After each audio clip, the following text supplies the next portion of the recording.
Entertainment News. Itong bandang Moonstar 88, ipinagdiwa ang 25th year ng hit song nilang Turete sa isang in-granding concert. May chika dyan ang Star FM Manila. Puno ng emosyon ang naganap na 25 Years of Turete concert ng OPM band na Moonstar 88 sa Quezon City nitong weekend. Sino nga ba ang hindi mapapa-throwback kapag narinig na ang prelude at mga iconic na linya ng kantang Turete? "25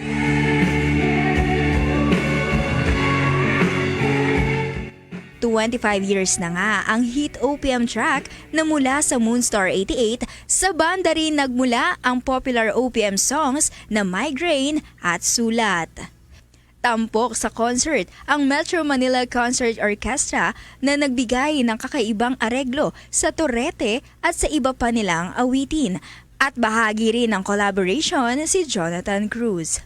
Sa gabi nga ng kanilang konsyerto ay hindi napigilang maging emosyonal ng mga fans at maging ng banda.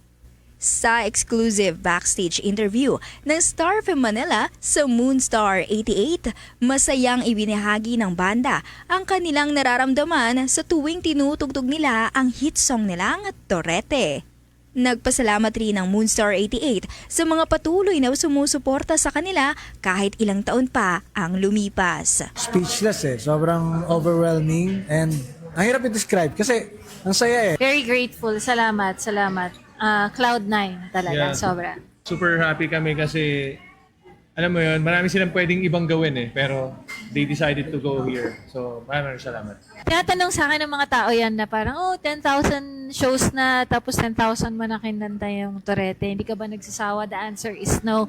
Kasi parang sobrang grateful ko na nagkaroon kami ng ganitong kanta sa career namin. Hindi kami magsasawa dahil sobrang hindi lahat nabibigyan ng chance para Magkaroon ng kanta. maka-connect, di ba? Yes. With that song.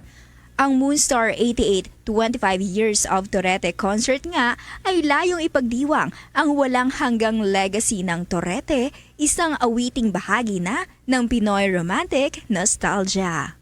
Hello, thank you so much for your support. 25 years, it's quite a big achievement, pero it would not have been possible kung hindi namin kayo kasama. Kaya salamat, mahal namin kayo. Hi Star Nation, we are Moonstar 88 and you're listening to Star FM. It's all for you. Basta radyo, all.